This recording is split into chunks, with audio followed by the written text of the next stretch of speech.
आजाद बोल इंडिया आप देख रहे हैं, आपके साथ में आदिल खान आजाद। एक तरफ गजा में जंग शुरू हुए 7 महीने पूरे हो चुके हैं और कल ही रफा में इजराइल का ग्राउंड ऑपरेशन शुरू होने के बाद यह अंदाजा लगाया जा रहा है कि मिडिल ईस्ट में हालात बदल सकते हैं या खराब हो सकते हैं। और इसी बीच एक बहुत बड़ी खबर दब कर रह गई, जो दो पुराने दुश्मनों के करीब आने और मिडिल ईस्ट के साथ ही मुस्लिम वर्ल्ड में एक नई बॉन्डिंग और एक नया ब्लॉक बनने की तरफ इशारा करती है। ईरान अब सऊदी अरब को परमाणु यानी कि न्यूक्लियर टेक्निक दे सकता है, टेक्नोलॉजी दे सकता है। न्यूक्लियर टेक्नोलॉजी अपने आप में समझते हैं आप, सिविल यूज के लिए दी जाए तो इससे अंदाजा लग जाता है कि हथियारों के लिए भी मिल सकती है या डेवलप की जा सकती है। और इसके लिए बाकायदा ईरान ने खुद ही सऊदी अरब को ऑफर दिया है। तस्दीक के लिए ईरान की सबसे मशहूर मेहर न्यूज एजेंसी की यह हेडलाइन देख लीजिए, Iran ready to cooperation with Saudi Arabia in nuclear field. इसकी तारीख है 7 मई 2024, यानी कल यह खबर छपी थी।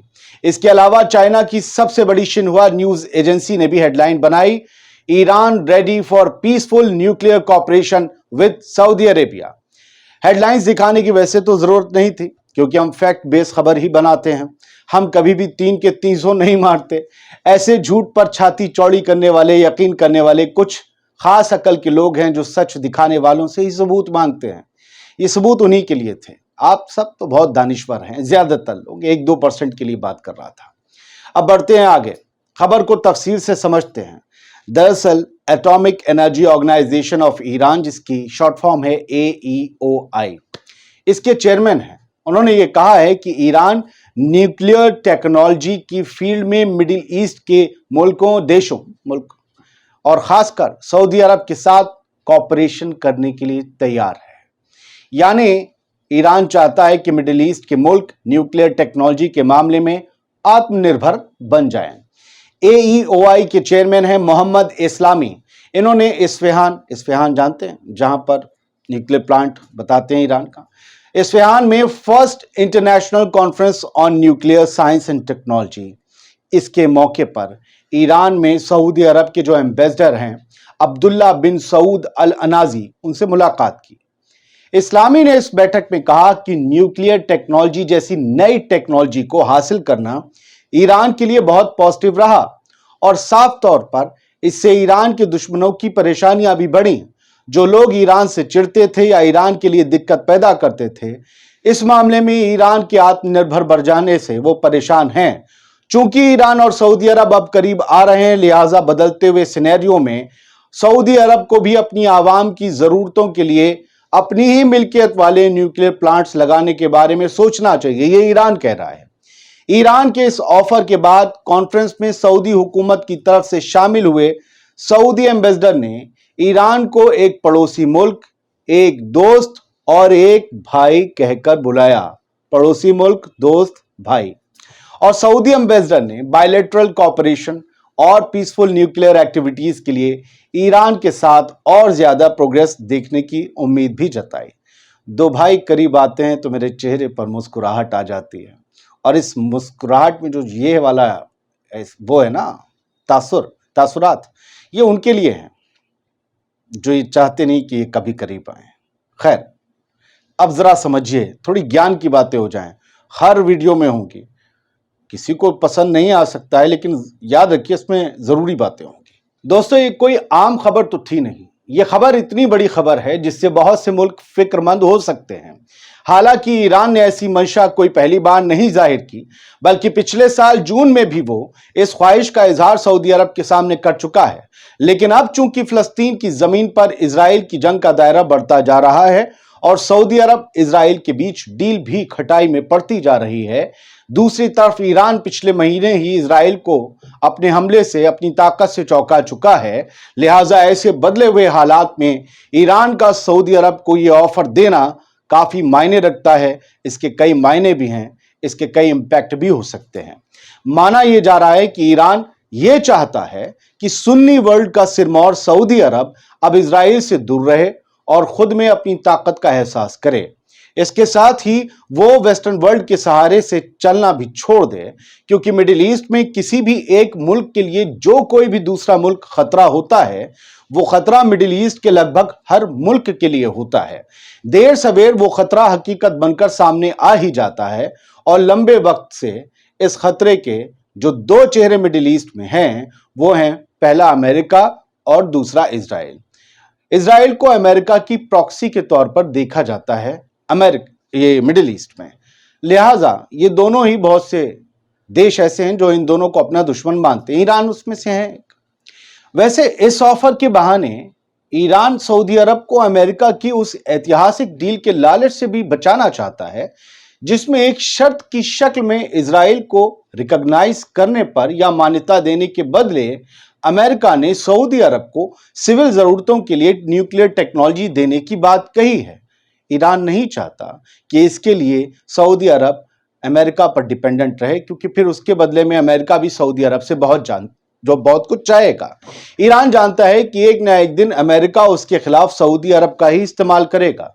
इसीलिए चीन और रूस की कोशिशों से सऊदी अरब के करीब आया ईरान अब मिडिल ईस्ट में यूएस की सुप्रीमेसी को खत्म करना चाहता है। साथियों, ईरान के पास टेक्नोलॉजी है, सऊदी अरब के पास बेशुमार दौलत है। अगर ये दोनों चीजें मिल जाएं तो मिडिल ईस्ट अपना एक अलग अमेरिका खड़ा कर सकता है। और फिर सऊदी अरब ने इजराइल से रिश्ते नॉर्मल करने के लिए अमेरिकी प्रेशर को दरकिनार भी तो कर दिया है। किंग सलमान की हुकूमत की सीधी शर्त यह है कि जब तक अलग फिलिस्तीनी मुल्क का रूट मैप तैयार नहीं होता और गजा में जबरो सितम रुक नहीं जाता, तब तक वो इजराइल की रिजीम के साथ अपने ताल्लुकात आगे नहीं बढ़ाएंगे, नॉर्मल नहीं करेंगे, अब्राहम अकॉर्ड पर साइन नहीं करेंगे, जैसा कि अमेरिका चाहता है। अमेरिका ने भी हथियारों की डील को अभी सऊदी अरब के साथ लटका दिया है। फिलहाल सऊदी अरब ने जो शर्त रखी है ना अमेरिका के सामने, उस एतबार से देखें तो सऊदी अरब और ईरान का नजरिया और मौकिफ एक ही है, लेकिन इनके बीच सदियों से चली आ रही नजरियाती जंग एक झटके में खत्म हो जाएगी, इसका एतबार करना भी तो आसान नहीं है। सबसे बड़ी दिक्कत तो यह है कि एक सुन्नी वर्ल्ड का रहनुमा है और दूसरा शिया वर्ल्ड का लीडर है। लेकिन जब पूरे मुस्लिम वर्ल्ड जिसमें शिया सुन्नी सब हों, इस पूरे मुस्लिम वर्ल्ड की रहनुमाई का वक्त आएगा, पूरे आलम इस्लाम की रहनुमाई का वक्त आएगा, तो इनमें से कौन सी अपनी पोजीशन की कुर्बानी दे पाएगा पता नहीं। मगर मैं अपने तजुर्बे से इतना जरूर जानता हूं कि पावर एक ऐसी चीज है जो पावरफुल फैसले लेने से अक्सर रोक देती है, और कुर्बानी देना सबसे पावरफुल फैसलों में शुमार एक फैसला है। कुर्बानी अपनी पोजीशन की, अपने रुतबे की। कौन ये चाहेगा कि ये आगे निकल जाए? फिलहाल तो मुझे बड़ी पॉजिटिव उम्मीदें हैं। अब बस सऊदी अरब की समझदारी की बात है कि जो रिश्ते बेहतर हो रहे हैं उन्हें और वो पटरी पर कैसे ले जाएं। गजा और फिलिस्तीन के लिए ईरान और सऊदी अरब दोनों अपने अपने तरीके से काम कर रहे हैं। ईरान ने इजराइल को जो अपनी ताकत दिखाई वो तब दिखाई जब लेबनान में उसकी एम्बेसी पर हमला हो गया, और वो उसका फर्ज भी था क्योंकि वो डायरेक्ट अटैक ईरान पर था। अभी गजा और रफा में जो हो रहा है, ईरान और सऊदी अरब डायरेक्ट उसमें इन्वॉल्व नहीं हो रहे हैं क्योंकि ये एक मुल्क का मसला है। वो इन्वॉल्व होंगे तो उन पर हमले हो जाएंगे, लेकिन अंदरूनी तौर पर ईरान और सऊदी अरब जो भी कर सकते हैं वो कर रहे हैं। ईरान बताया जाता है कि हाउथीज, लेबनान के हिजबुल्ला, इन सब के पीछे हैं। हमास को अब वो मदद इसलिए नहीं कर सकते हैं क्योंकि बॉर्डर घिर चुके हैं। वो आखिरी क्रॉसिंग जहां से कुछ आ भी सकता था वो भी अब इजराइल के कब्जे में है। सऊदी अरब अभी तक जितने भी खाने के सामानात पहुंच रहे हैं, चाहे वो किसी भी तरफ से पहुंचे, और जो सऊदी, आपको पता है कि गजा हमेशा ह्यूमैनिटेरियन एड पर ही चलता है। वो एड कहां से आती है? इन अरब ममालिक से आती है, हमेशा आती है।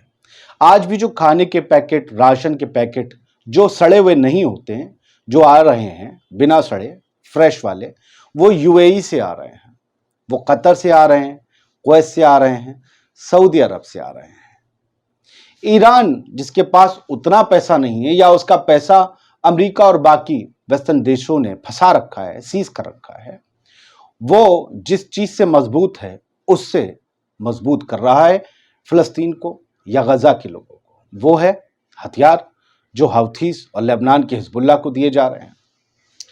तो हर कोई अपना अपना रोल निभा रहा है, लेकिन मुखर होकर ईरान बोल रहा है, इसलिए ईरान के बारे में बोला भी जा रहा है। सऊदी अरब या बाकी अरब ममालिक को गालियां देने से पहले ये समझ लीजिएगा, सोच लीजिएगा कि कल आपको किसी ऐसी बात पर पछतावा ना हो जो आज आप कह रहे हैं। सोचिएगा मेरी बात, आप में से बहुत से लोग जो गालियां दे रहे हैं, उनके घर के लोग इन्हीं कंट्रीज में पैसा कमाने गए हुए हैं। ये लोग रोजगार दे रहे हैं, ईरान रोजगार नहीं दे पा रहा। हर कोई अपना अपना रोल निभा रहा है। उसके लिए कोई मुश्किल नहीं था कि सबको फैक्ट्री मालिक बना दिया जाता। अगर वो ऐसा कर देता तो फैक्ट्रियां चलती कैसे, उनमें काम करने वाले कहां से आते अगर सब मालिक बन जाते। तो ईरान का अपना रोल है, सऊदी अरब का अपना रोल है। ये और बात है, इनकार नहीं किया जा सकता कि अरब मुल्क जितना मुखर होकर बोल सकते थे नहीं बोले। ईरान ने वो करके दिखाया, ईरान बोला भी, इसीलिए उसकी तारीफ हो रही है। ईरान से सऊदी अरब और बाकी अरब ममालिक को टेक्नोलॉजी के अलावा भी बहुत कुछ सीखने की ज़रूरत है। उम्मीद करते हैं ये वीडियो आपको पसंद आया होगा। मेरी कोशिश ये होती है कि लोग चीज़ों को दूसरे नज़रियों से सोचना और देखना शुरू करें, बाकी और कुछ नहीं। ये QR कोड हमारी मेहनत के लिए है, हमारी एडिटिंग टीम के सपोर्ट के लिए है। अगर आपको वीडियोस पसंद आते हों और हमारा पैगाम पसंद आता हो कि एक रहिए, तो फिर हमें सपोर्ट ज़रूर करें। आज़ाद बोल इंडिया देखते रहिए, सलामत रहिए, खुश रहिए।